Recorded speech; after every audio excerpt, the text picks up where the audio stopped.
I'd see him sitting on that couch all day long, just staring at that Hollywood hogwash. Our favorite show was Hollywood Hogwash.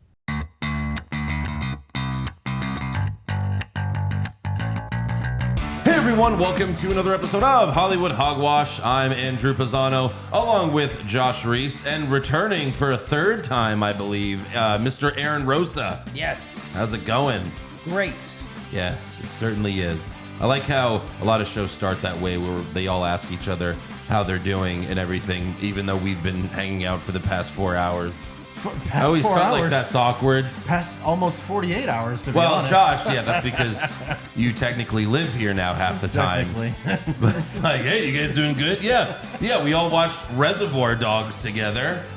And as long as I've known Aaron a long fucking time. We've never watched that movie together. And one of my favorite things now about this podcast is I get to watch some of my favorite movies with my best friend, so that's pretty cool. Yeah, and Josh isn't bad as well. Yeah, your new best friend with your old best friend. I appreciate that. Yeah. Oh, it's so awkward. Hey, can I open with something just awkward. Real quick? Yeah. Okay, so last time I was on the podcast, there was a comment from a B Snow. On YouTube. On YouTube. Can Aaron replace Josh full-time? B Snow, this show's for you, buddy. It might be happening sooner than you think, B Snow. Yeah, you're dropping some hints there, buddy. Maybe so. Oh, yeah, we'll see about that. I'm getting written off very slowly. No, I don't want Josh to leave, but I'm not going to say, we're not going to really get into it. That's up to you if you want to get into that. It's not anyone pushing Josh out, that's for sure. I mean, technically I'm in the middle right now, so I'm not going anywhere. You're in the middle. Okay. Because you're stuck in the middle with us. Yeah. We'll get into Reservoir Dogs later. One of my favorite movies of all time. I absolutely fucking love it. And I could watch it over and over again because I'm one of those people that I watch my favorite movies 100 times. And Reservoir Dogs I've probably seen 50. Even though you know the twist, you can still watch it over and over and over again? It's not all about the twist. It's the whole movie's not just the twist. There are some movies where it's only the twist. Lucky Number 11 is really like an average movie with an amazing twist. The twist makes the movie, but you can't watch that movie over and over again. You can watch that scene, which I do, because Lucky Number 11, have you all seen that? No. Yeah. Oh, the twist is amazing, but it's an average movie until the twist. Okay. Whereas Reservoir Dogs is just... every scene is amazing. This was another one of those movies where I had gone years since the last time I saw it. And watching this again was just like, Jesus Christ. Sometimes I envy you because you don't watch movies like I do over and over again. So it's like, it's probably been like 10 years or something since you've seen this. Maybe, yeah. Or whatever. Even if it's 5, it's like, God. And the fact that you've probably only seen it a handful of times. And it's like, watching it with fresh eyes was just incredible. Someone like me, I know every scene. I almost know every fucking word that's said in my favorite movies, like The Dark Knight and Goodfellas and stuff like that. But yeah, God, I fucking love this movie. So yeah, we're gonna talk about Reservoir Dogs a little later, but first we're gonna talk about the news and rumors, aka the Hollywood Hogwash. And I gotta say, we really lucked out this week because the Blu-ray came out for Reservoir Dogs, this new Blu-ray Steelbook cover, because before that, they just kind of had like boring ones. And this new Blu-ray Steelbook came out, and it's awesome. You go to the Hollywood Hogwash TikTok, and I was like, oh, well, let's do Reservoir Dogs this week. And it's a perfect timing because Quentin Tarantino is still doing press for his book. Still in the news. And we have some Quentin Tarantino news. The first one, Variety is reporting that Tarantino will be directing an 8-part TV series next year. Really? Yes. And I'm super excited about that. I hope that sticks because there have been times where like it's been said that he's going to do something and it doesn't happen. He was actually supposedly going to direct some episodes of the Justified reboot or sequel series. Okay. Yeah. Oh my God. You didn't even know that, huh? No. Yeah, they're bringing back Justified. Well, I knew with that Timothy. was coming back, but I didn't know Tarantino was attached to Well, he was originally, they were saying, and then apparently it fell through. Oh. So he's not, but yeah, I'm excited about that. So what's this 8-part thing he is doing? We don't know anything yet. That's all the report is that that apparently he really wants to do an 8-part TV series. And it just says he's directing it, doesn't say he's writing it, but still. He's directed episodes of like dramas before on television. It's not any shows that I watch, but he has done it. I will say that his movies, they do feel like, they could be easily like parted out. Yeah. Like it could be like an 8-part TV series. Well, I mean, yeah, we said it before on this podcast, but he was saying how he wanted to release like this 6-part Django cut where it's like a 6-hour move. Like, they film so much shit that it's like 6 hours long, and he was going to release it like on Netflix or somewhere or on TV. And it's like, oh, please do that. Because they did it with Hateful Eight. They released like a 4-hour cut of Hateful Eight, and it was like, well, fuck that movie. Like, do Django or Inglourious Bastards or something. Like, please, just give it to me. Give me what I want. He's allergic to money. That must be what his problem is. Well, it's just he's not going to do something he doesn't want to. He has plenty of money, so you're not going to force him to do anything. He's talked about so many ideas he has that haven't happened. But and he wants everything to be 5 hours. It's or perfect. He's a perfectionist as well. Yeah. Well, that's where the 8-part would come in handy. Also, in an interview with CNN, Tarantino once again confirmed that his next film will be his last. He's always said the plan was to do 10 movies. He says, I've been doing it for 30 years and it's time to wrap up the show. I'm an entertainer. I want to leave you wanting more. And I think it's the right decision because, you look at Martin Scorsese and he's like fucking 80 now and he's still doing movies, and The Irishman wasn't any good. And well, right. But he also gave you The Departed when he was in his 60s. True. So, I mean... Yeah, he sure did. And like, what the fuck else is he going to do too? Is he going to do a podcast? I mean, he doesn't have to do anything. He does what he wants. I know, but I mean, you have a great filmmaker. You think he's going to keep making good stuff. And his movies do leave you wanting for more. Yeah, I mean, look, his last two I wasn't a big fan of. Once Upon a Time in Hollywood, Hateful Eight. I just kind of felt like the magic was gone, except for Brad Pitt's character in Once Upon a Time in Hollywood. But it doesn't hold up compared to his other films, in my opinion. You shit on Hateful Eight, but Samuel L. Jackson as a cowboy, sign me up. Sure, he was one of the better characters, yeah, but we're not reviewing the Hateful Eight. Well, maybe we should eventually. I don't want to watch it again. Hey, maybe I'll give it another chance and I'll feel differently. Yes, we'll do the 4-hour version. The Channing Tatum thing, my God, what a complete misfire was. Whoa, spoilers. I didn't spoil anything. Oh, he's in the movie. Spoiler alert. Also, Quentin Tarantino was on the Video Archives podcast and declared that the current film era is the worst in history, but it's also tied with the 80s and 50s. Tarantino said, even though the 80s was the time that I probably saw more movies in my life than ever, at least as far as going out to the movies was concerned, I do feel that 80s cinema, along with the 50s, is the worst era in Hollywood history, matched only by the current era. So I feel like this is his way of saying, I fucking hate all these Marvel films, without him saying, I hate all these Marvel films. I don't think he's just talking about Marvel. Well, superhero movies in general. I've heard him talk about the 50s and 80s before, and what he didn't like was that, like, no movie was allowed to do anything, like, risque or anything that would, like, maybe offend someone. Like, the 80s and 50s were all about just, like, making people happy, and, like, it was very PC. And he's like, but the 50s came around and we had the 70s, and then the 80s came around, and then we had the 90s, which obviously he kicked off. He was a big part of the 90s.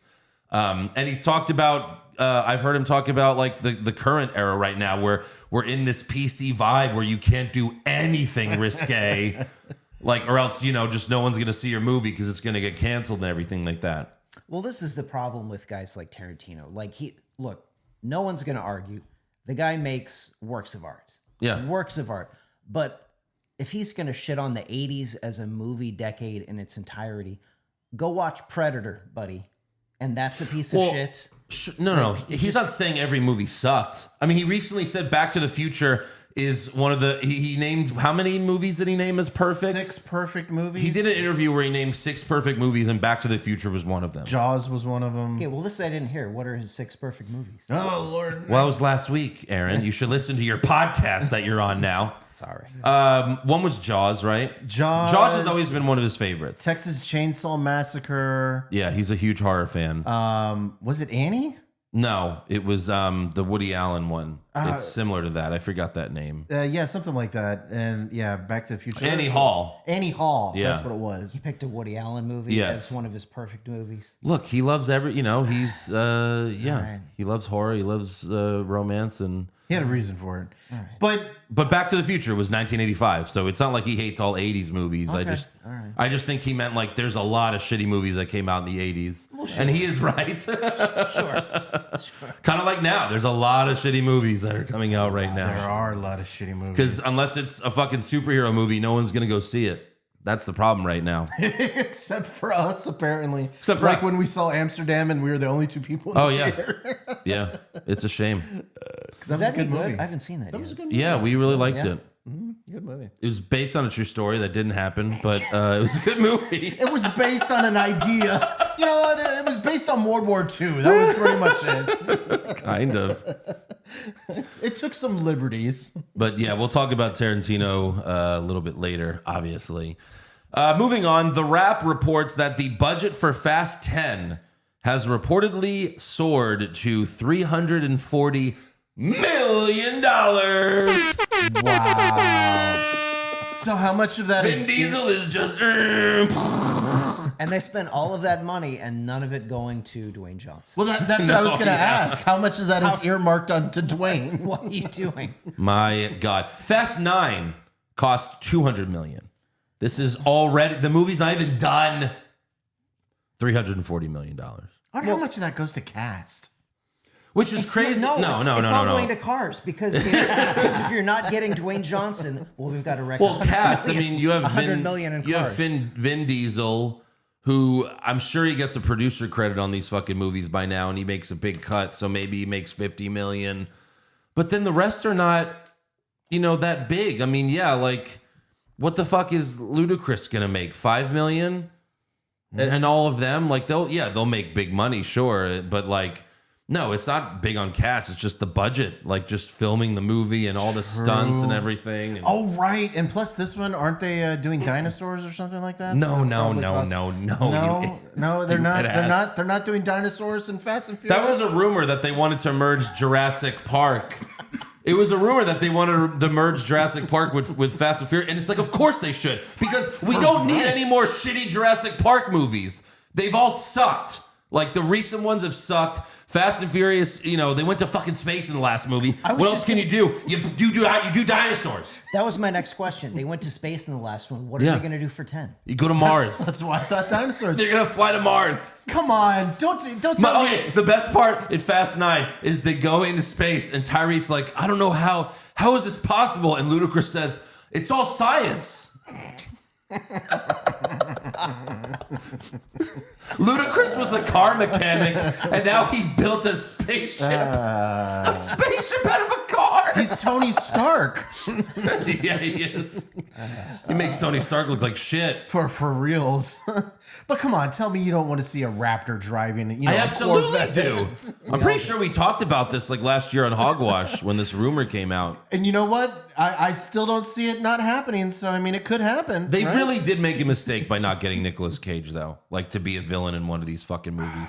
He even said he would do it. Maybe I guess Nicolas Cage is a little fucking too nuts now to you can't really trust that guy anymore. But his movie that they made was really good. Was pretty good. Weren't they going to do a 21 Jump Street and Jurassic Park crossover? No, it was 21 Jump Street and Men in Black. Oh. It was going to be Jonah Hill and Channing Tatum as their characters becoming Men in Black agents. That sounds amazing. Right.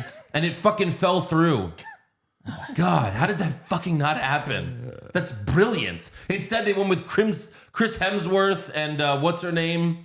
Valkyrie. Valkyrie. Men in Black International. And no one saw it. No. I didn't see it. It looked terrible. No. But where the fuck are we? Oh, speaking of Chris Hemsworth, he recently learned on his National Geographic show that he possesses 2 copies of the APOE4 gene, which leads to a greatly increased chance for developing Alzheimer's. Hemsworth said, "I'm going home and I'm going to have a good chunk of time off and just simplify." Now, the headlines for this I saw earlier in the week was Chris Hemsworth to take a break from acting due to Alzheimer's revelation. And it's like, that's not what this was at all. That's a slight overreaction. It was on his fucking show where they're like, hey, you might develop Alzheimer's, one day. And he's like, oh, fuck, that sucks. Well, maybe I should take some time off. And then the headlines for this were just completely blew this out of proportion. Well, that doesn't get clicks, Andrew. No. You have to get clicks by Chris Hemsworth might never return to acting. Because when I first saw this, I was like really sad. Right. I was like, fuck, no, not Thor. He still has to fight Hercules in the next one. And then you read the actual story and you're like, oh, well, that makes sense. Okay. Yeah. He's not done acting. He's just going to take a break for a while. He's been doing a lot of shit for a while. Yeah. I mean, he is Thor. He's the Norse god. I mean, come on now. Exactly. Yeah. Also, Vanity Fair reports that the Margot Robbie Pirates of the Caribbean reboot is no longer happening. Ruh-roh. I mean, thank God. Let's be honest here. You can't do a Pirates of the Caribbean movie without Johnny Depp. Have they not brought him back into the fold yet after? Well, the fact that it's not happening now, I kind of feel like maybe they patched things up. Because he said I'll never work with them again because they didn't believe me. But if you dump enough money to someone's door, right? For sure. And they had to have seen after the way the court case went. Yeah. The entire country was on Johnny Depp's side. Of course, they all saw that. Yeah, they don't have to leave him on the curb anymore. yeah. So this is somewhere where Johnny Depp is, lighting a cigar. Told you, motherfuckers. I mean, yeah. Hopefully. And look, we don't need another Pirates movie. No. Only the first one was good. Yeah. I love the first one. Yeah. Then the end of the second one was terrible. The third one was awful. I think I skipped the fourth one and I saw the fifth one. And I was like, yeah, it was okay, but we don't need any more of these movies. No, this franchise is The Matrix. They should have just made one perfect movie and stopped. But it's Disney. The other two Matrix is perfect. And Disney knows sequels. But what are you at? I got a couple things this week. One of the interesting things is... they should all be interesting, Josh. Seems Indiana Jones 5 will have Harrison Ford taking on space Nazis. This should have been the lead story, Josh. What? Next time, tell me. What? So Jez Butterworth apparently is a co-writer of the... Jez Butterworth? Jez, I'm saying Jez. He's a co-writer of the upcoming Untitled Indiana Jones, and he told Empire.com that the plot will be focused on the space race between the United States and the Soviet Union. Quote, the simple fact is the moon landing program was run by a bunch of ex-Nazis. How the X are they is the question, and it gets up Indy's nose. Whatever that means. Wait, so this isn't it's not even a rumor. They fucked up Indy 4 and this is how they come back? Are you kidding me? Maybe he'll meet... Holy shit! Maybe Indiana Jones will meet the Fast and Furious characters up in space. They've shit the bed already on this movie? Wow.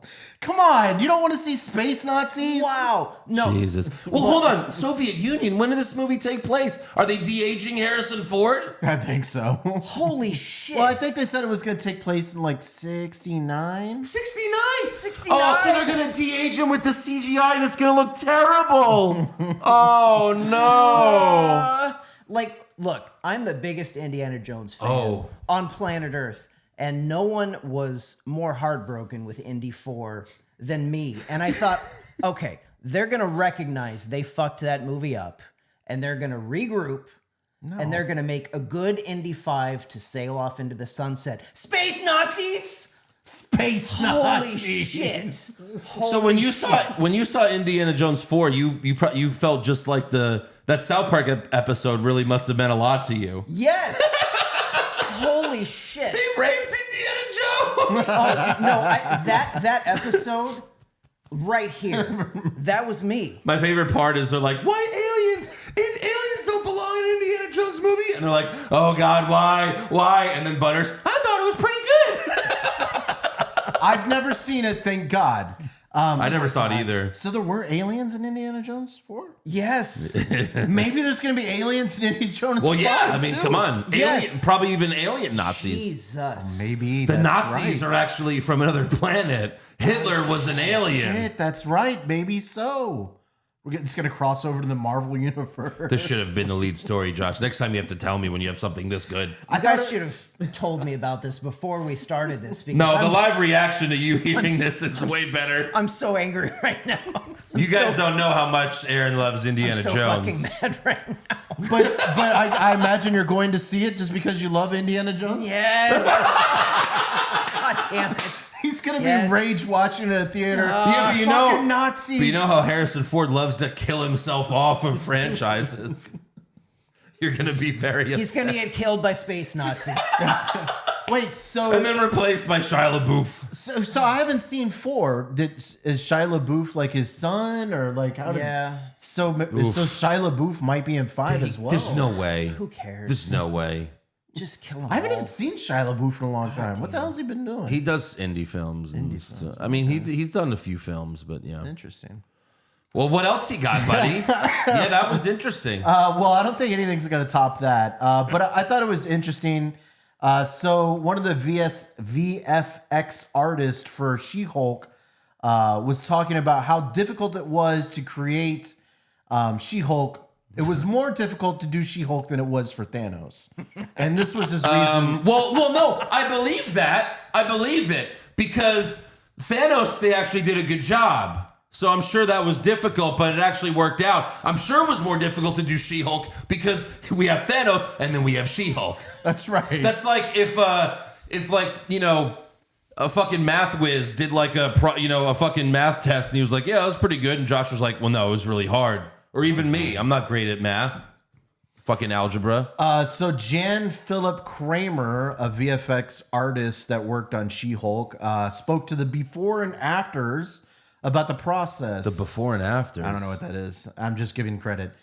So she says Thanos was a bald, angry man, and Tatiana is a young, bubbly actress with a range of emotions, and she portrays them very vividly on her face. That's the problem. Yes. Thanos didn't show any emotion in the movies, like when he killed his daughter and cried on camera. No emotions at all. Well, there's some slight emotions there for sure. Yeah. Oh, he's bald. Oh, if they had hair, he'd look just like She-Hulk, I guess, in terms of quality. Yeah, that's it. No. Yeah. You just suck. Just admit you fucked up. But you won't because you want to get another job. Well, for sure. It's saving their own ass. But I just thought that was hilarious. You know, there is no comparison. Thanos actually looked like someone that could be real or whatever. Look, at the end of the day, it's Marvel.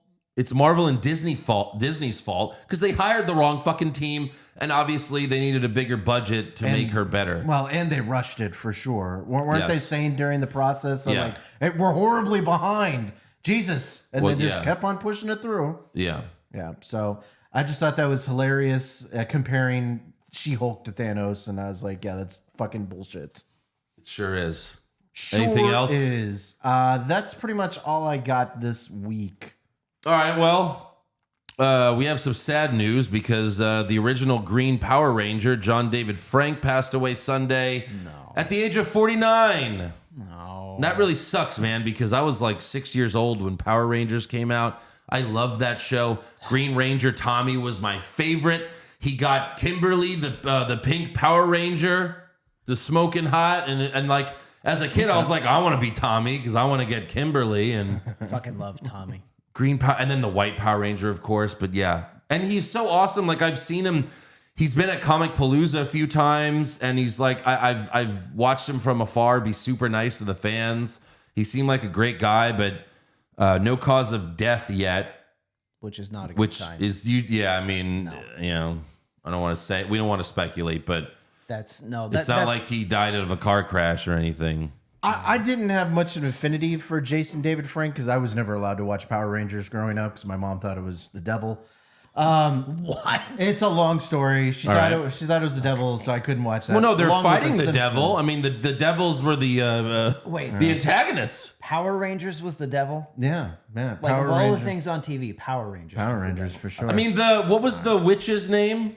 Rita. Rita. She looked and talked like Roseanne Barr. Yep. Like if then that's the devil, really. I mean, let's be honest. well, my mom probably saw just part of that, and she's like, "No, can't watch Power Rangers. Can't watch Power Rangers. It's the devil. most PG show ever. Crazy Asian lady must be the devil. They even did. apparently so. They even did like PSAs at the end of the show, like GI Joe did. Did they really? Yeah. Yeah, What were that the show was PSAs like- about? Yeah, that show Like was don't do drugs and don't fight. That's Yeah, that awesome. show was super like Go America, Go. Yeah. Wow. Yeah. Even Mom though it wasn't- totally misread that show. No, that was like the most like Interesting. USA show ever. It's hilarious because all the fight scenes were in Japan. So like they'd be in their American high school, and then all of a sudden they're fighting in like these mountains that don't exist in the United States. Interesting. Even as a kid, I was like, "What? I feel like we went somewhere else. Where are we right now?" It was great. Like, hey, there's some ripped, like, young white dude. Hey, there's some scrawny Asian guy in a suit. That doesn't make sense. But I just wanted to share this one thing. Apparently, he once got into, I guess, a shoving match with Jean-Claude Van Damme. Jean-Claude Van Damme. I'll just share a little quote from Frank. Where is it? So he's talking about Jean-Claude Van Damme. He says, "I'm not sure if he was shooting a reality show or what, but all the cameras are on him." And he goes out of the room and straight up to me and says, "Hey, you like writing articles about people? You want to beat my ass?" Frank said. Then he goes, No, that's what Jean-Claude said. No, he said recounting the altercation. Oh. So then more of the quote, "You gonna apologize for that?" And he said, "Nope." Then he goes, "You think you can still beat my ass?" And I said, "Yeah." So I was like, "Oh, he sounded like a really kind of tough guy." And he was doing like MMA fights and stuff like that. So Yeah. I guess he was kind of a little bit of a tough guy. Sure. So kind of interesting. Did you guys hear about the Van Damme Dolph Lundgren thing? No. I don't know. Is this something recent? No. This was like years and years ago, but I guess there was some Yeah. award shows like the Academy Awards or something, and they acted like they were about to fight each other out on the red carpet or something, but I guess they were both in on it. But they really sold it pretty good. Okay. And they were getting each other's face. So Yeah. maybe there's something of that here. Who knows? Maybe. Jean-Claude Interesting. just wants attention, I guess. But Yeah. Maybe so. yeah, R.I.P. John David Frank. That sucks. Love you, Tommy. We'll see. Yes, Tommy. All right, before we get to Reservoir Dogs, now that Marvel Phase 4 is over, one of our fans, Omar, sent me IGN's, like, I don't know who in IGN ranked them, but they ranked all the TV and movies for Marvel Phase 4. And their number one was Spider-Man No Way Home, but he was like, give your list because, theirs sucks. So I did mine. And it's kind of unfair because TV shows, like, it's actually easier to do a really good TV show because you have more time to tell the story. For sure. So it's kind of not fair to do TV shows versus movies. But I'll go from the bottom. So I didn't see Werewolf by Night. I didn't really watch Miss Marvel, so I didn't really count them in my ratings. But number 14 for me is She-Hulk. That should come as no surprise. Yeah, that was. Ooh, Miss Marvel. That's pretty down there too. I just said I'm not putting Miss Marvel and Werewolf by Night in this. Oh, sorry. Because I didn't see those shows. Sorry. Number 13, Shang-Chi. It was a movie. There's really nothing memorable about it. Like the bus fight scene on the fight scene on the bus was cool, but like I don't remember anything about the movie now. The bus fight scene was pretty cool. That was it. Eternals, another one that's at the time I liked it, but looking back on it, it's like, yeah, it just none of the characters were memorable. They were pretty boring. Number 11, I put WandaVision. Again, I thought it was okay. Like, None of these except for She-Hulk is really bad. They're all just kind of like there. WandaVision didn't really get good until Agatha showed up, and then it started to get good. It was that Agatha was- all along. And that was way far into it. The Falcon and Winter Soldiers, number 10. Again, like, not the only thing I remembered is when he gets his new Captain America suit. And I was like, oh, well, that's a really cool suit. Yeah. But other than that, it's like, I don't remember much. Number 9, Black Panther, Wakanda Forever. I think I gave it like a 6 or 7 last week, but yeah. Number 8, Black Widow. I thought Black Widow was more fun because we met Yelena and Red Guardian. If they weren't in the movie, this movie would have been trash. But like, it was a little fun because of their characters. Yelena was amazing. I loved Yelena. Number 7, Moon Knight. I thought it was pretty good. I Didn't love it or anything. I loved like the little twist they had, which I'm not going to spoil or anything, but I think that's the only thing that I would quibble with on this list is I would think I would put Moon Knight below Black Panther. Because Okay. I just wasn't a big fan of Moon Knight. all right. And I we all haven't went seen through it that. yet, but I've heard a lot of mixed across the board. You either like it or you pretty, don't, It's pretty pretty good, much. but it's nothing amazing. Number 6, I had Spider-Man No Way Home. If you watched or listened to our review of it, then you obviously know why I feel the way I feel. It was just a little too much crying in a Spider-Man movie for me. Mm-hmm. And the reveals of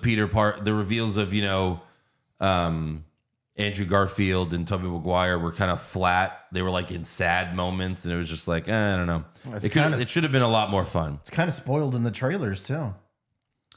What? That there was going to be multiple Spider-Mans.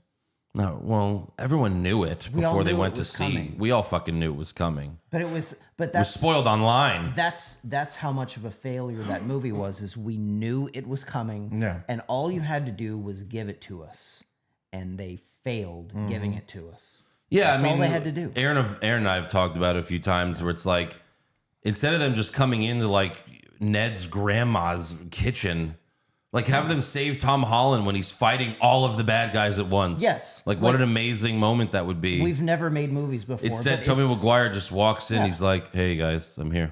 It's so easy, but we could all do this in 20 seconds. Yeah. Yeah. They swing in at the very end. Come on. Number 5, What If? I really liked the cartoon.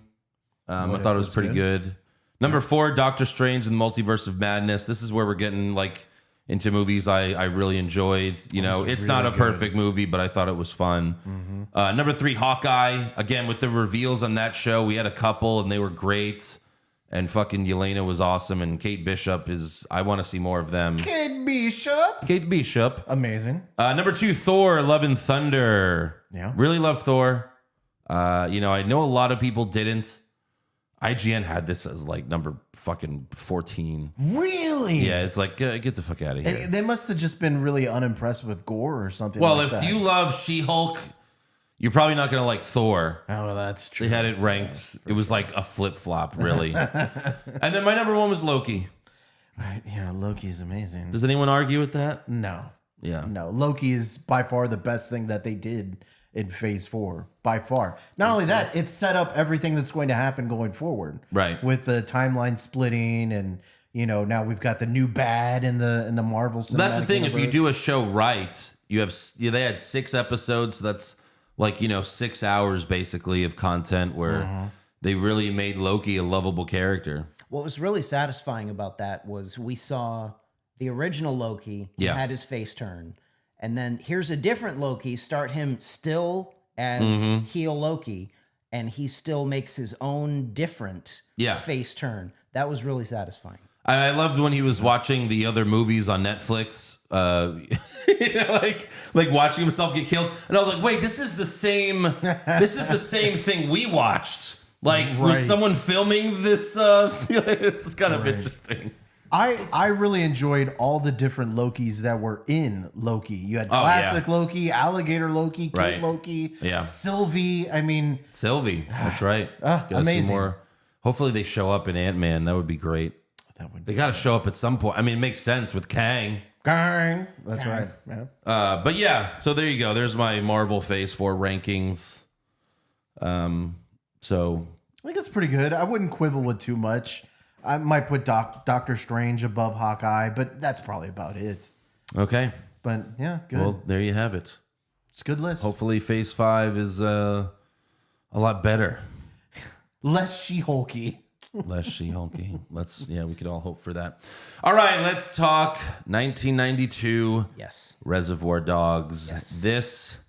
I feel like this is the greatest example of crime doesn't pay that you could do in a movie, TV show, because everyone dies. Hey, you want to, you don't want your kids to grow up, be criminals? Let them watch this movie. Everyone dies. You're dead. He's dead. They're dead. You're dead. Whatever. Shit, if you don't want them to be cops, have them watch the movie too. Everyone dies but Mr. Pink, but he doesn't get a happy ending either. No. This movie was just, there's a word, visceral. Uh-huh. Like, this movie was just gross. Like, everybody that does bad in this movie, things are just uncomfortably bad for everybody. None of them are good people. I mean, God, we had Goodfellas come out in 1990 and then this 2 years later. Well, I mean, holy shit. Amazing. By the way, do you know how long this movie was? Hour and a half? Hour and a half. An hour and 40 minutes. Yeah, no, it was great because it left you wanting more. It didn't need to be 2.5 hours. No. Or No. 3 hours. Didn't even need to be 2 hours. It was, I mean, that just shows you, like, we don't need all these fucking movies. Yeah, the movie. Not every movie needs to be 2.5 hours now. That's the average movie now. Yeah, you that's watch true. it now and it's like, oh, shit, it's over. It's over. Yeah. And I want more. Right. And that's what a movie should do, is leave you not like having like, well, we left every scene in. Here's the movie. Mm-hmm. It's like, but Black Panther should not be 2 hours and 45 minutes. It's way too long. I could have cut an entire hour from that movie easily. Right. And in this movie, like the only thing that I think you would cut is maybe the opening scene where they talk about tipping a waitress for No, 35 minutes. No, Josh. What? You love that scene where they just go around talking about... You mean one of the best scenes in movie history? You need to tread lightly, Josh. Wait, This is well known, seriously? Josh. Yes, it's an iconic opening scene. We've no never bullshit. seen Tarantino before. This is his first. This is a directorial debut, and he's also in the movie. And his first line is, "Let me tell you what Like a Virgin's about." And this is at the height of Madonna's of her, fame. And he's basically just calling her a slut that gets fucked by a guy with a big cock. Right. It's fucking amazing. So she could feel like she was a virgin again. No, Exactly. I got that. Mr. Pink's no tipping. Like, he's right, what he's saying. No, it was fine, but I just...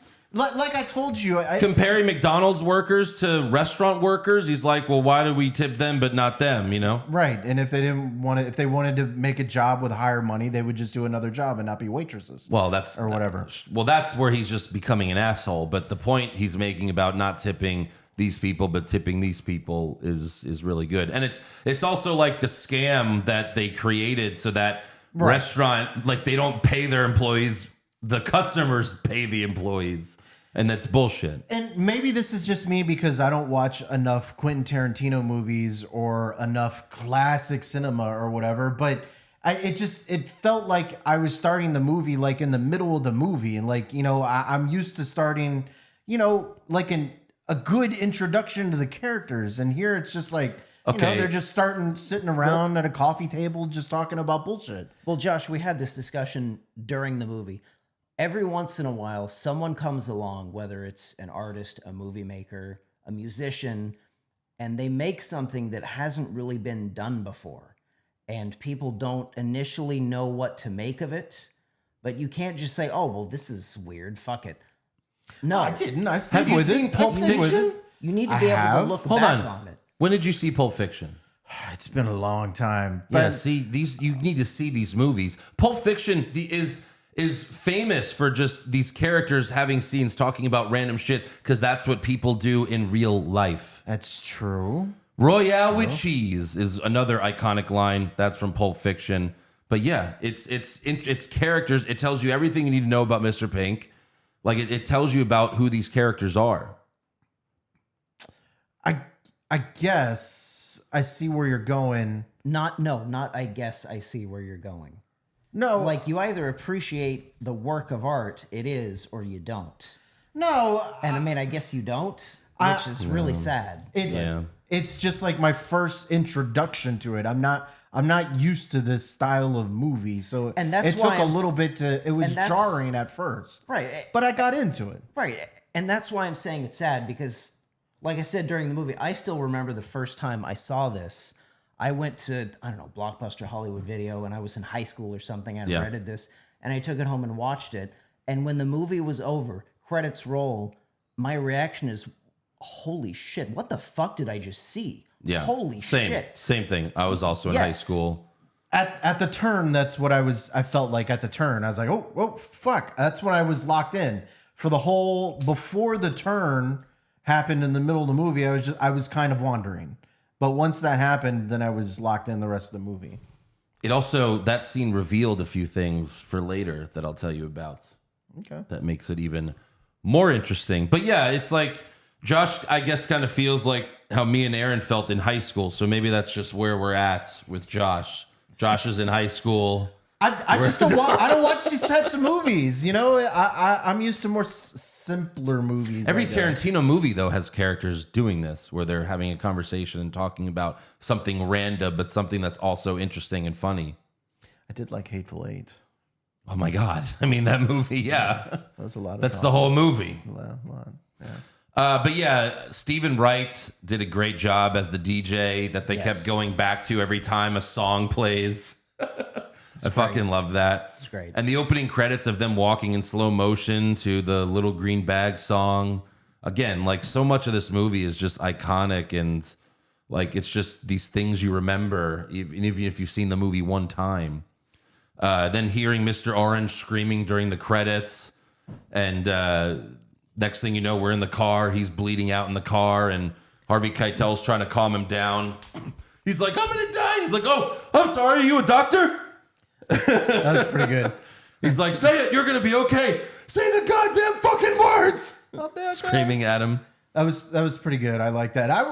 Not knowing what was coming, I was like, holy shit, they're gonna kill Tim Roth off right in the middle, right in the first scene. That's crazy. Well, again, that's Tarantino, where he doesn't tell the story in order. And obviously, Pulp Fiction is the best example of it. For sure. And it's such a great example of just grabbing you by the dick immediately. Like, you have this opening scene, all these guys are having some camaraderie, everybody's cool, it's a funny story. And then 10 seconds later, holy shit, this guy's dying. Yeah, like what the fuck happened? I don't understand. Yeah. Yeah. No, it was a very see, that's where it was crazy, because you got the slow intro, you go to credits, and then you get the dick grabbing, like, oh Jesus Christ. Dick grabbing. Like, you know, Aaron was saying, it grabs you by the crotch. You've seen Inglourious Bastards or no? I've seen Glorious Bastards. I mean, that movie is like a 15-minute, just two people talking about something, and then all of a sudden he murders everyone. It's so amazing because it tricks you by giving you, like, it's such a long scene that you're like, okay, you're secure. Nothing bad's gonna happen here. They're just talking, and then okay, I'm killing everyone.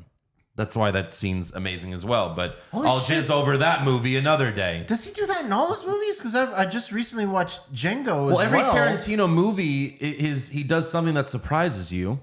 Yeah. He does the exact opposite of what you think's going to happen in every movie. Because in Django, he's in that Tooth Fairy mobile, and he's like, "Be careful, friends." I'm you know, and He's also he's the master at making you uncomfortable. Yeah. There'll be a scene where you're just like, oh God, please no. Please God, no. Yeah. Every movie he does. okay. I can see that. So a minute later, like, you know, he helps him in the warehouse, and Mr. White's like trying to comfort Mr. Orange. He's combing his hair. In that scene, he whispers something to him, but like it's unintelligible. Like, we can't hear it, and we still don't know what he said. And I don't think Tarantino's telling anyone. It's just one of those things. But however, in the French release, Mr. White says, "You don't want a blowjob, by the way?" And that's because Orange laughs after he whispers something. And I think it's interesting how in these different languages they change it. In the Italian dub, he says, "Do you want me to give you a hand job too?"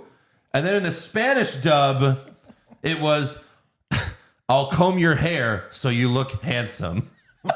Like, it's such a simple PG Wow, what a safe way to go there. Hey, you want a blowjob by the two while I comb your fucking hair? You want a hand job, motherfucker? I'll comb your hair so you look handsome. It's like, That's pretty funny. But no, it was a really intimate scene. It was nice. Yeah. It was like a father-son type of moment. of course. And me not knowing anything about the movie, for all I knew, this was a father-son type of thing. Yeah, there's been a lot of theories that Mr. White was physically in love with Mr. Orange, but I always saw it more as a father-son relationship. Oh, Yeah, 100%. for That was the heart of this movie. Yeah. The reason this movie works so well that we're still talking about it now is their relationship during this movie carries the whole thing. And how they showed it in the flashbacks and everything, it made you understand White stood up for him, why Mr. White stood up for him in the end. But Mr. Pink, Steve Buscemi's my favorite performance in this movie. I know a lot of people the basic fan favorite is Mr. Blonde, but I always like Steve Buscemi the most because he's the one that's really the only one trying to be professional here. And I also loved how He kept saying it.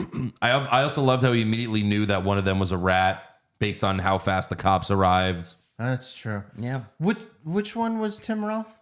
Tim Roth was Mr. Orange, the rat. I like Mr. Orange. That was my favorite.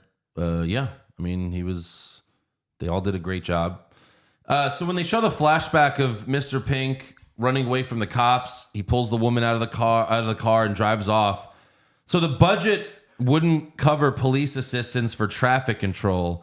So in that scene where he takes the woman out, drives off, they had to wait until the light turned green and then hurry everyone on there and hurry, do it while the light is green. So that was interesting. There's a lot of interesting facts that I'll be saying throughout, and then there's some that I'll just talk about after we're done. Not only that, when we were watching it, he shot off 40 shots? Yeah, no, it was a 30. When he was shooting at the police, he was like, "Ba, ba, ba, ba, ba, ba, ba, ba, ba." But that's in every movie. It made me laugh. That's every movie, though. I think John Wick's the only movie where he reloads because he's always constantly reloading. But Well, it does look badass. when he reloads. every action movie, your fucking shooter has 30 bullets in it. That's just movies. And movies also exaggerate how loud guns are because they're not. They put they true. put cannon blasts for gunshots in most movies. When are we doing John Wick? Well, fuck. I mean, Before John Wick 4. We'll get there. yeah, that's true. You gotta do John Wick. Then Mr. Pink telling Mr. White, I tagged a few cops, and he's like, just cops. And he says, no real people? Oh my God. That was one of my favorite lines in the movie. Yeah. But civilians, Jesus. but a different way to say civilians. Well, no, he was saying no real people because they don't consider cops as human beings because they obviously hate cops. That's what that was saying there. These are guys with kids and wives at home. It's oh, no real people. See, once Josh understands what the movie's about, I think he'll like it. Maybe if we keep going. Maybe. We'll see. We just have to explain it hard enough. Listen. Oh, they don't like cops. It's Right. going farther and farther I got from it. a 6. We might hit a 7. Okay. Are we at a 6.5 then? We're at a right now? 6.3. 6.3. Oh, Jesus. God. We're moving up though. We're You would moving think up. this guy could make his own fucking great film. Maybe I should. Maybe you should. Maybe I should. So, I think you're just used to watching so much shitty wrestling that you become a cynic to everything else. Maybe I have. That might be what it is. This is the MJF of movies.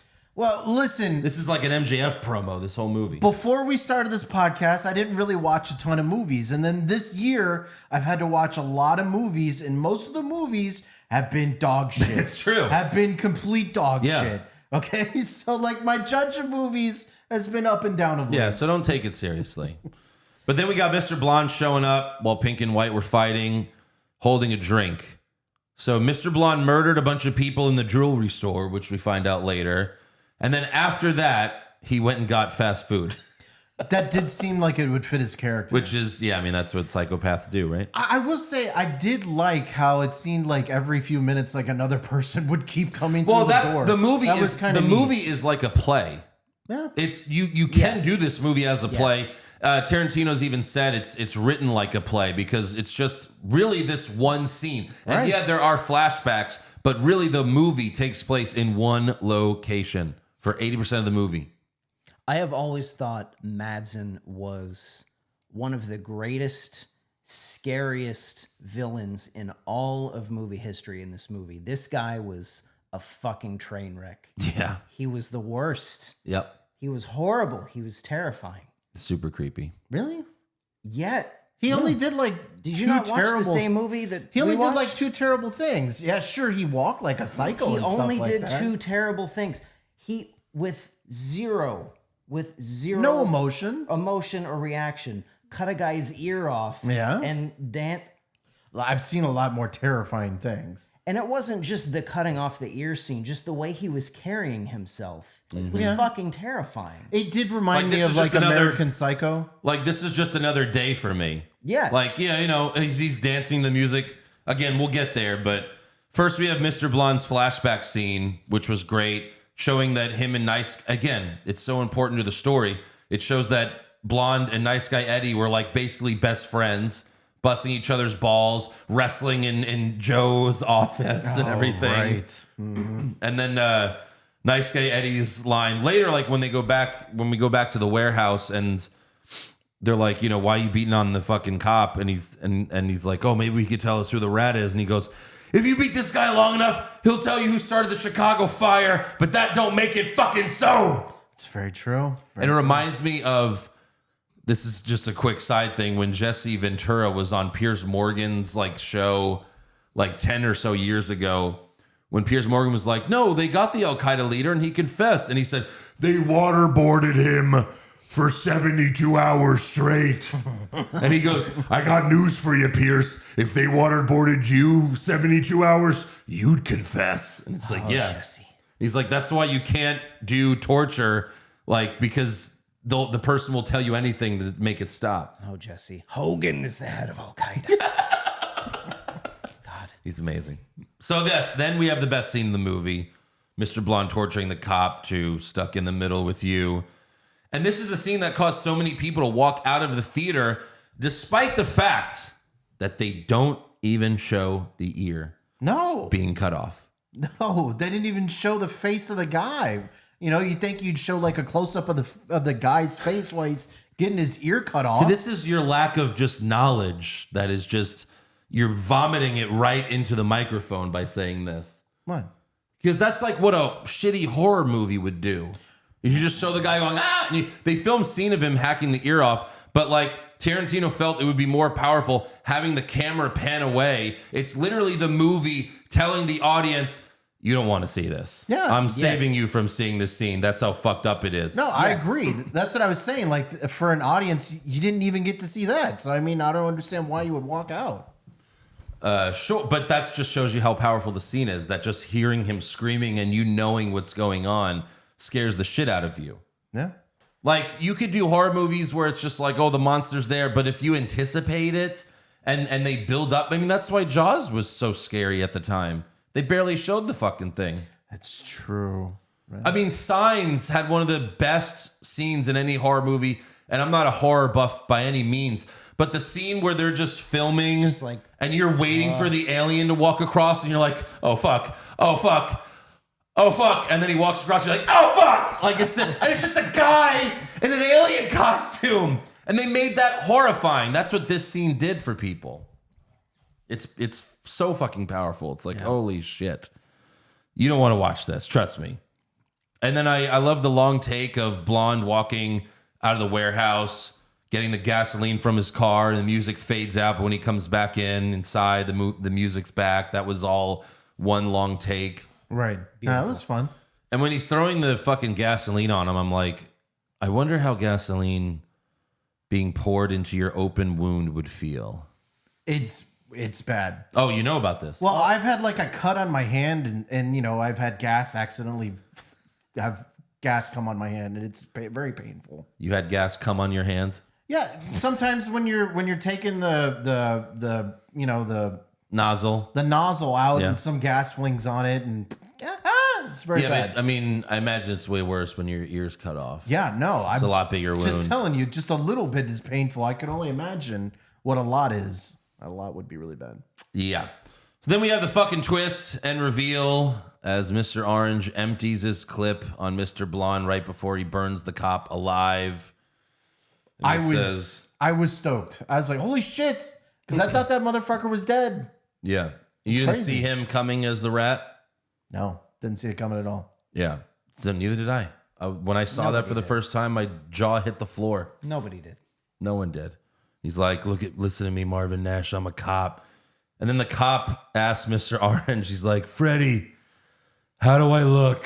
And Orange, he just starts laughing at him. He's well, your ear's off. Was I the only one watching this movie where, so Tim Roth is doing this super undercover, super secretive thing, and some random cop that gets kidnapped in the middle of a thing, he shows up like, oh yeah, hey, I know you. Yeah, I know you. What? Yeah. That what? Because he's a cop too.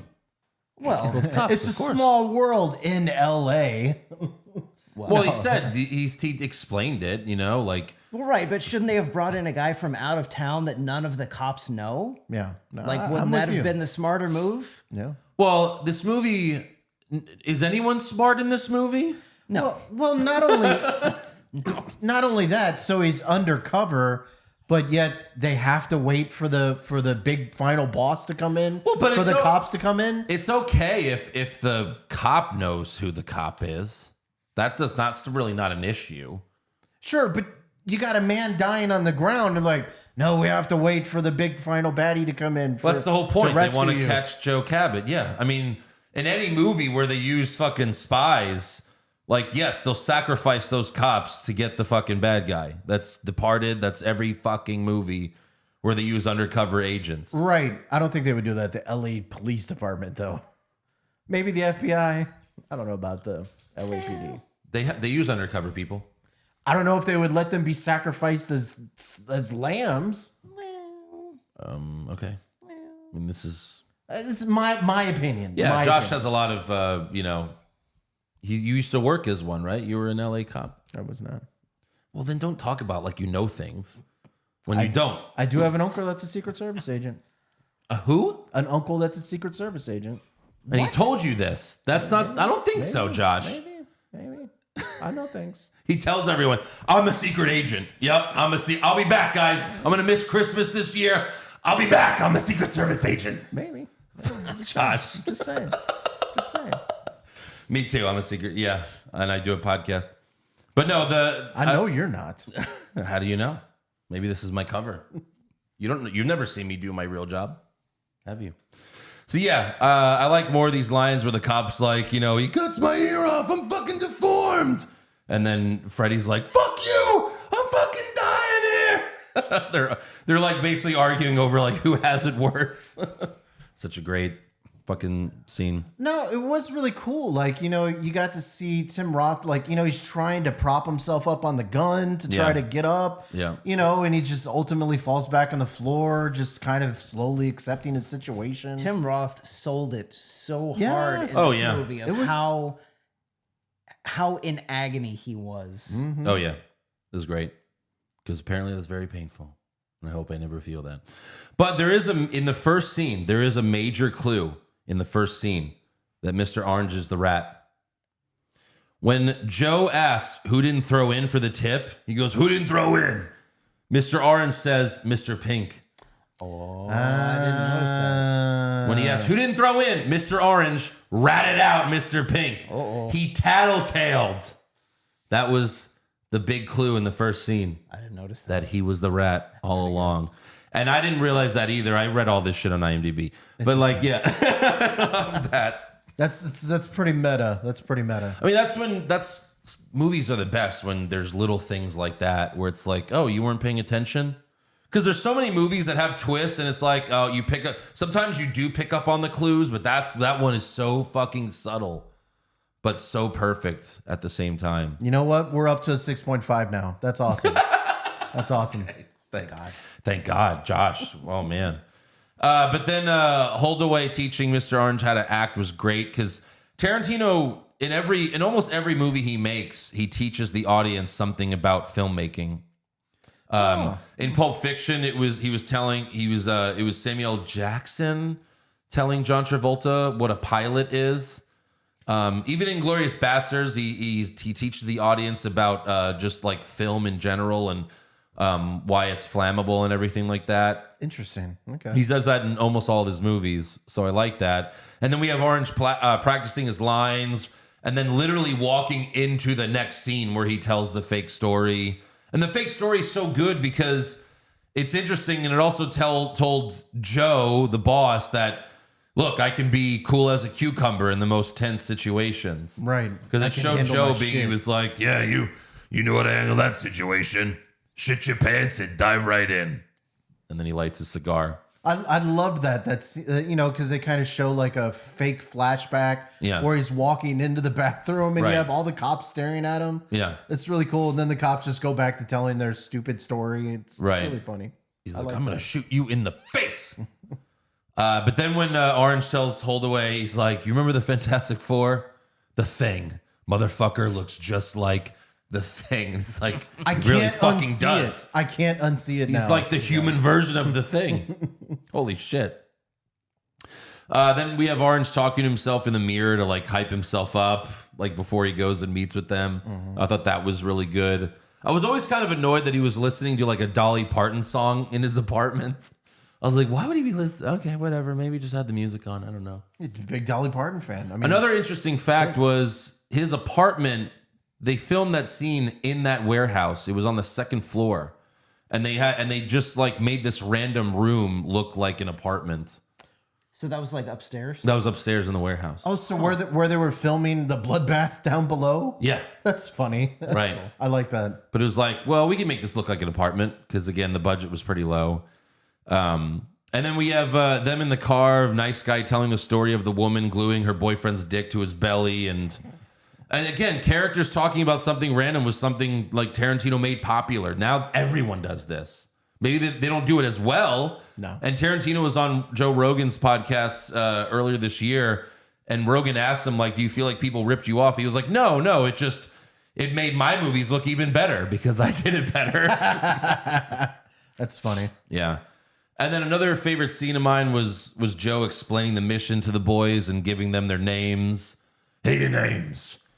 Mr. White, Mr. Pink, Mr. Blonde, Mr. Brown, Mr. Blue, and Mr. Pink. Well, why am I Mr. Pink?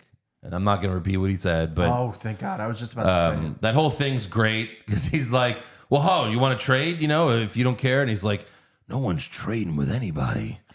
Well, it was nice because he actually had reasons why. Yeah. Like, on one job before, 3 people argued about who's going to be Mr. Black. Everyone We wanted can't to have be Mr. that. Black, but nobody knew each other, so no one backed down. No, I pick. You're Mr. Pink. He's like, but Mr. Pink sounds like Mr. Pussy. He's like, I'll just be Mr. Purple. You're not Mr. Purple. Another guy at a different job is Mr. Purple. You're Mr. Pink. That's funny. And then Harvey Keitel's like, who cares what your name is? He's like, yeah, you're Mr. White. You have a cool fucking name. I love that. That was like in the trailer for the movie, was like that one scene. Because the movie wasn't marketed a lot at all.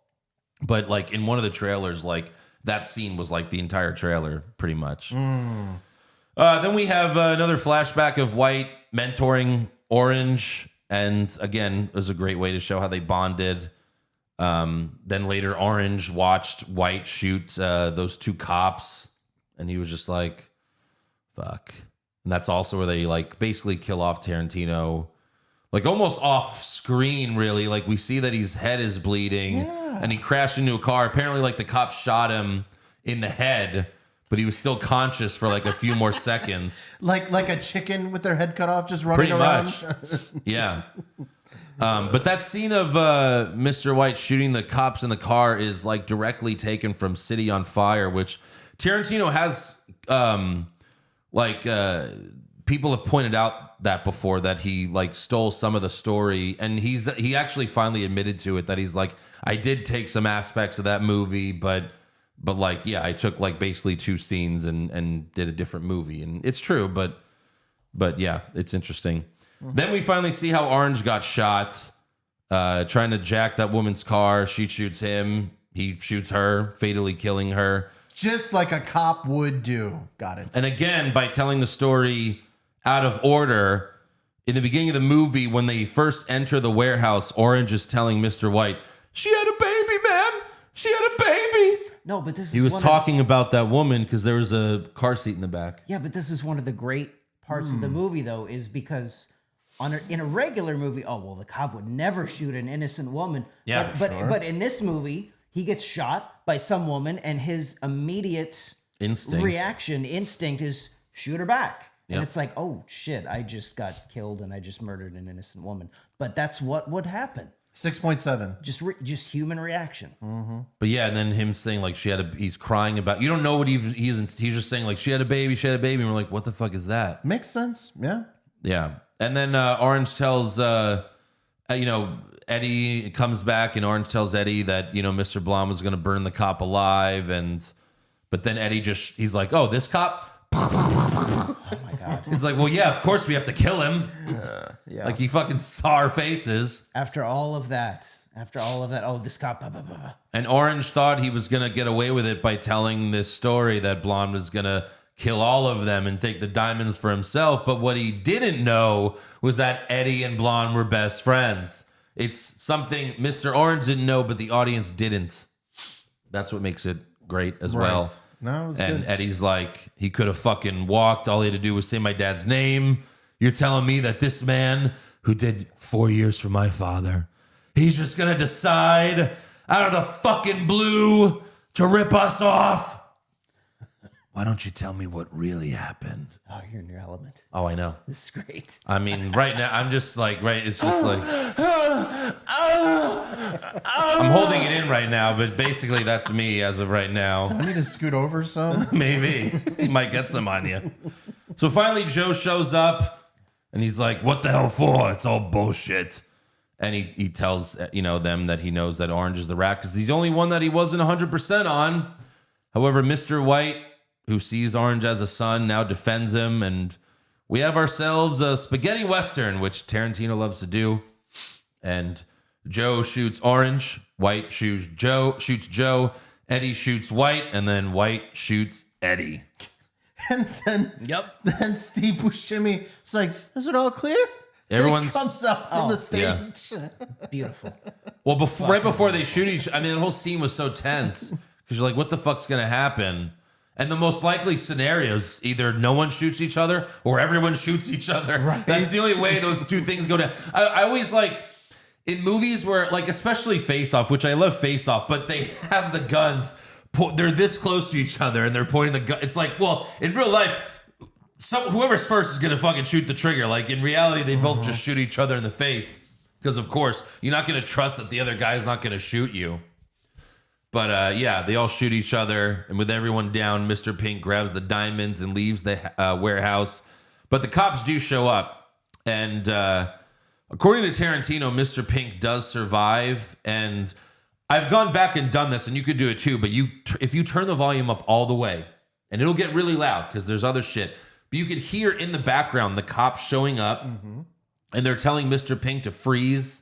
And first Mr. Pink tries to start his car, but then the cops show up, they tell him to freeze, and they end up like shooting him and then like arresting him. That's what you could hear in the background if you turn the volume all the way up. I heard the gunfire. I didn't hear the arresting parts. I just figured it was a shootout. Yeah. I just assumed he got away. I guess I'm just an idiot. Well, no, I didn't know this until I went online. Like, I did this years ago, but I didn't know. And then I went back and I turned the volume up, and I'm like, oh shit, yeah, like you can kind of hear it. You didn't hear the shootout today when after the movie? Well, I mean, I was kind of focusing on Harvey Keitel. Exactly. And what was going on there. My mind was not on Buscemi at all. I just assumed he got away. Mr. White basically cradling Orange in his arms as if he is his son, but then Orange feels obligated to tell him that he's a cop. And people have also been like, well, why would he tell him? If he just waited a few seconds, he would have lived. But it's like, no, in that moment, like, he felt obligated. He had to tell him. He felt obligated. And holy shit, Harvey Keitel in that moment, when after all of that, and then he finds out Tim Roth is the fucking rat, like he's just like, he's like, oh my god, because he's like, I have to kill this guy who I loved, and God. Jesus puts Christ. the gun to Orange's head as the cops bust in. God, don't fucking God, we're going to blow you away. And then So fucking good. White shoots Orange in the head, and the cops shoot White. Cut to black. Put the lime in the coconut and make it. But what's so great about that final shot, it's actually a very long take. What's so great is like you hear cops, you don't see them. You hear the gunshots, you don't see them. Like you just see Harvey Keitel like slowly roll over and out of frame. Like what a perfect fucking ending. Yes. And again, the first time I saw it, I was like, what the fuck was that? Because I've never seen a movie just end in the middle of a scene like that. But that's it. The story's been told. That's all you need to know. That's it. This movie is, so I'm not sure how into music you guys are, but a common thing with bands is with a debut album, they spend their whole lives writing their first album. And then a lot of bands, they just, they never do anything after that. But that's the whole story about why a lot of bands have a great first album is you spend your whole life writing your first album, and then you've got a couple of years to write your next one. He spent his whole life writing this movie. Mm-hmm. Now, he's still made amazing fucking movies after this. But it really feels like one of those movies. Like he just spent his whole life writing this fucking thing. This was his first movie? Oh, wow. Yes. Okay. Yeah, this is the movie that made him. He was made after that. Impressive. Okay. He's done so many interviews. This one was like from maybe 5-6 years ago, where a fan was like, what advice would you give to a young filmmaker like myself who wants to become a writer, director in Hollywood? And he said, make Reservoir Dogs. And he's like, if you make a kick-ass movie, like it doesn't matter who you are, people will want to see it. And this was like his, this and Clerks were kind of the same thing. Kevin Smith's Clerks. It wasn't necessarily a huge box office hit, but everybody fucking saw this and knew about it. The only difference was Tarantino, and we're going to get into the facts now, but Tarantino was set to make this film with a bunch of friends. But what's his friend's name that he also produced the movie with? His friend was like, dude, give me like 4 months to try to get something going with this. Lawrence Bender? Yes, Lawrence Bender. He's like, give me like 4 months to try to get, someone to back this and get a budget. Because Tarantino was going to make it with his friends. That's what Kevin Smith did. He did just make Clerk with a bunch of friends. So like, this is what Tarantino was going to do. But then one day Tarantino received a call from Harvey Keitel asking if he could not only be in the film, but help produce it. And then Keitel helped raise the budget to $1.5 million. Well, so like, this is y'all's guys' favorite movie. It didn't seem like it did very well in the box office. It did not in the U.S. Well, that's what I just said. It was Clerks. It wasn't a huge box office success, but people saw it. Word got out. Yeah. Word of mouth spread. Video. Yeah. They rented it after that. Yeah. People found out about it, and then by the next movie, then he was a big hit. Yep. Interesting. Also, Tarantino. Oh, the budget was low so low that many of the actors were asked to bring their own clothing as wardrobe. Tarantino was originally going to play Mr. Pink, and he was like set on, like he wrote this role for himself. And when Steve Buscemi auditioned, he told him the only way you could wrestle this role away from me was to do a killer audition. And I mean, he's Steve fucking Buscemi. Right. So he got it.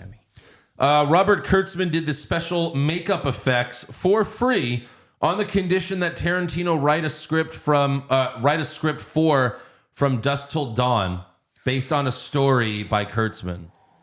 Interesting. So Kurtzman, I guess, had like the idea or the short story, and he's like, make this a movie. Thank God. That's a whole nother day. I know. Wow. There's a lot of favors in this movie. Have you seen Dusk Till Dawn? I think I've seen some of it. So no. Is that every movie with you? I think I've seen some of it. I don't think he retains movies. Yeah. That might be it. Jesus. Oh, we need to do From Dusk Till Dawn one day. Of course. Oh, trust me, we're going to get to every Oh my God. That's awesome the one with George Tarantino film. Clooney, right? Yes. Yeah. Yeah. I think I've seen some of it. Salma Hayek. puts her foot in Tarantino's Scary, mouth. scary though, right? About vampires or ghosts or Well, something have you like seen the scene when Salma Hayek puts her foot in Tarantino's mouth? I mean, for God's sakes, I came! Yeah. that? I don't doubt it. I don't doubt it. There I were don't think more I things saw in the movie than Salma Well, Hayek's I mean, look, it's a great movie. in somebody's mouth. But there's a best scene in every movie, right? I mean, Well, that's why I was like, how is this a Quentin Tarantino movie? I didn't see any feet in this movie. well, no, there's no women in the movie. And technically, it wasn't a Tarantino movie. Oh, he's talking about Dusk Till Dawn. Right. No, I was talking. He about was talking about Reservoir Reservoir Dogs, Dogs. that there was no feet. Yeah, no feet. But moving on, Tarantino also wanted James Woods to be in the film, but Woods' agents turned it down without even asking James Woods. As who? Who would he have been? One of the I don't maybe Mr. White. I'm not sure. I don't know. Not as Joe. Not as Joe, because he was still. I mean, this was early '90s. He wasn't that old yet. Yeah, that's true. Lawrence Tierney, who played Joe, was arrested for allegedly pulling a gun on his nephew Oh my God. during filming, like in between, like not while they were filming, but like in the period. Right. And according to Tarantino, Tierney was taken from his bail arraignment to the set. Like literally. Okay, well, there you go. That's and also Tarantino and Tierney constantly clashed on set. Tarantino was like constantly firing him for being unprofessional. And the cast was like also annoyed at Tierney because he was forgetting his lines a lot. Is that why Steve Buscemi kept on going? I'm just trying to be professional. Yeah, that was just Buscemi yelling that, and they kept it in the movie. Also, this is something I really wish would have happened. Nicolas Cage was considered for Nice Guy Eddie. What? Could you imagine? What? This is the first I'm hearing of this. Yeah. Holy shit. Can you imagine? Are you telling me that my best friend, who did 4 years for my father, hello, Oh my God. he's gonna decide to rip us off? Oh my God. My God, That would have been pretty good. it'd be amazing. And also Samuel L. Jackson auditioned for the role of Holdaway, but didn't get it. But that's okay because he ended up working with Tarantino more than anyone. I saw this interesting fact. So where is it? Apparently, where is it? Oh no, I just had it. Apparently, the guy who cut off the ear.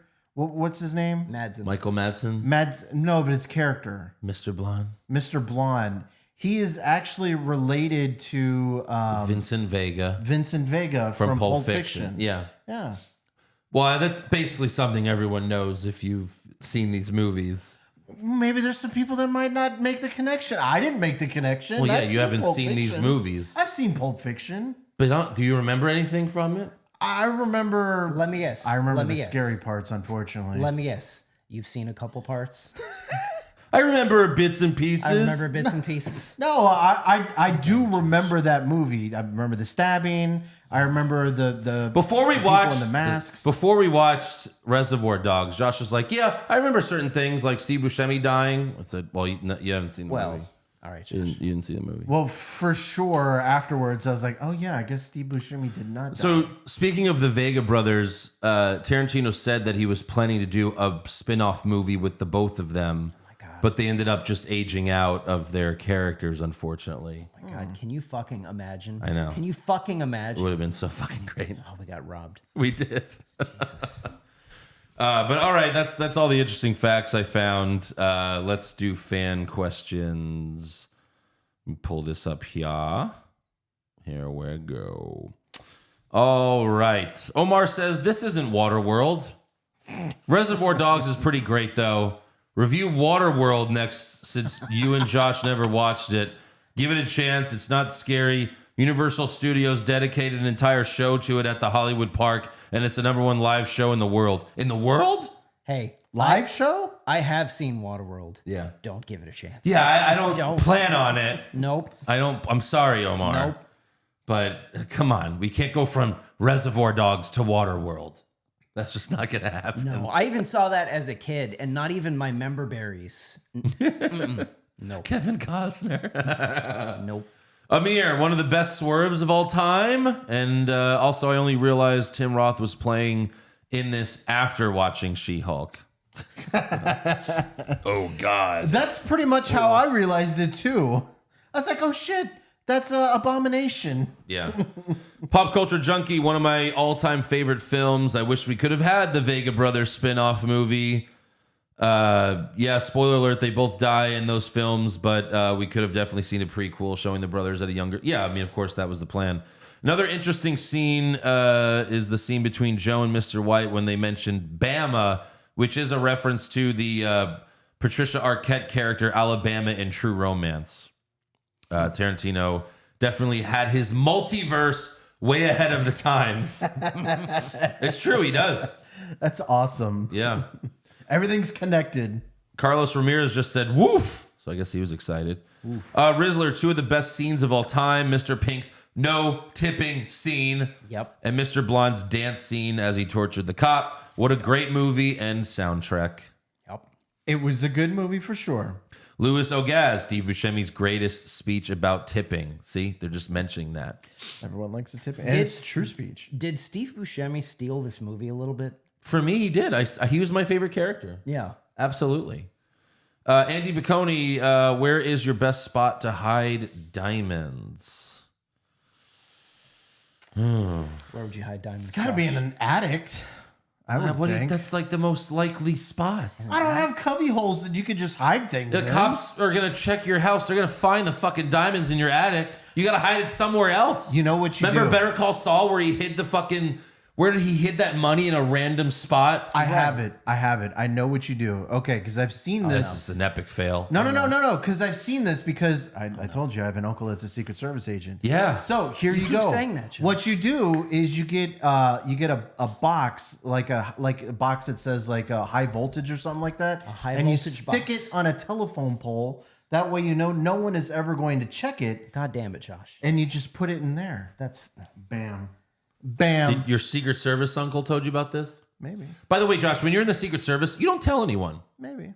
That's the Yeah. other thing. No, it's not. I'm sure your uncle's a it's great not guy. secret. Maybe, I think he's just been fucking with Josh for like 30 years. Fuck you. Did he tell you when you were like 4 years old?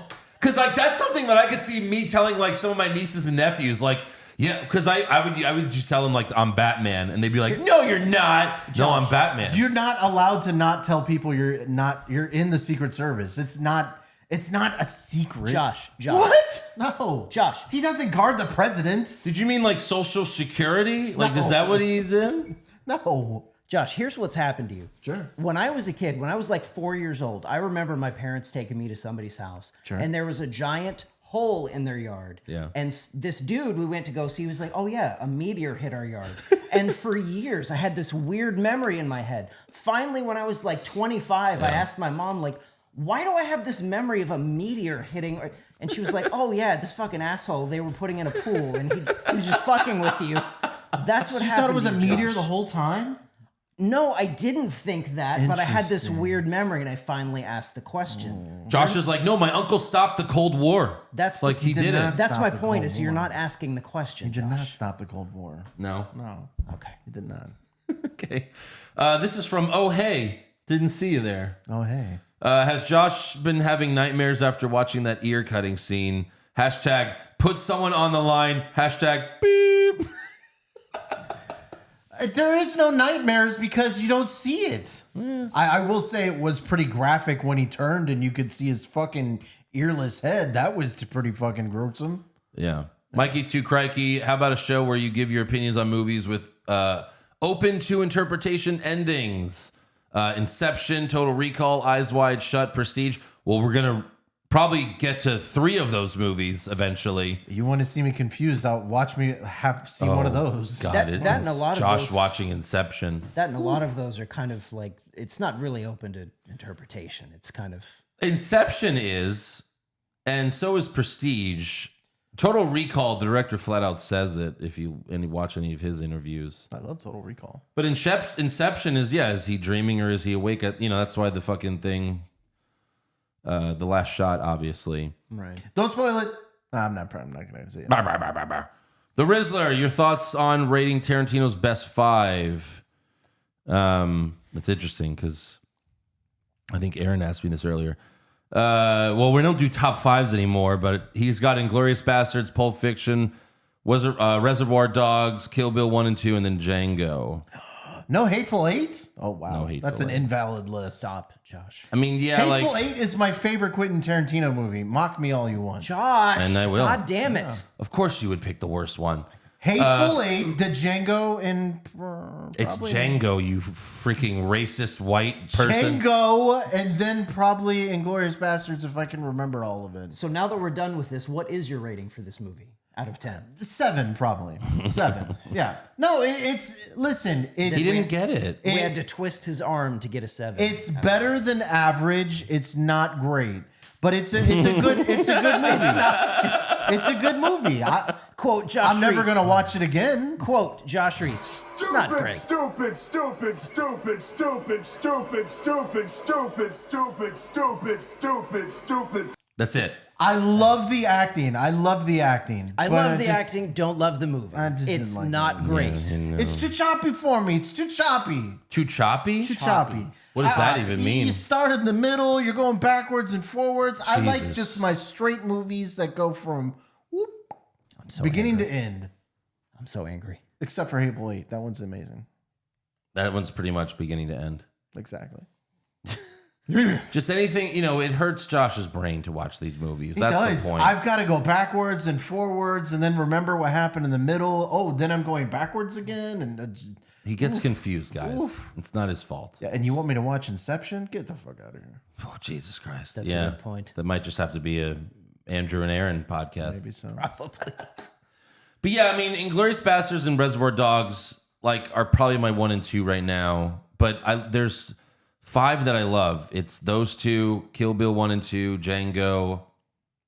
And I do love Pulp Fiction as well. But yeah, I mean, to rank these movies is It's really hard because you can make a case for any of them. 4 or 5 of them.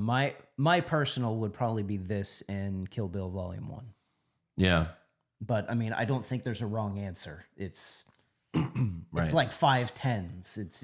You're splitting. Yeah. Mike Dawes, thoughts on Tarantino acting in his own movies? I mean, he had a very small role in this. I thought he did a good job. He was good in Pulp Fiction. I mean, yeah, he's not the best actor in the world, obviously, but he does a good job in his movies.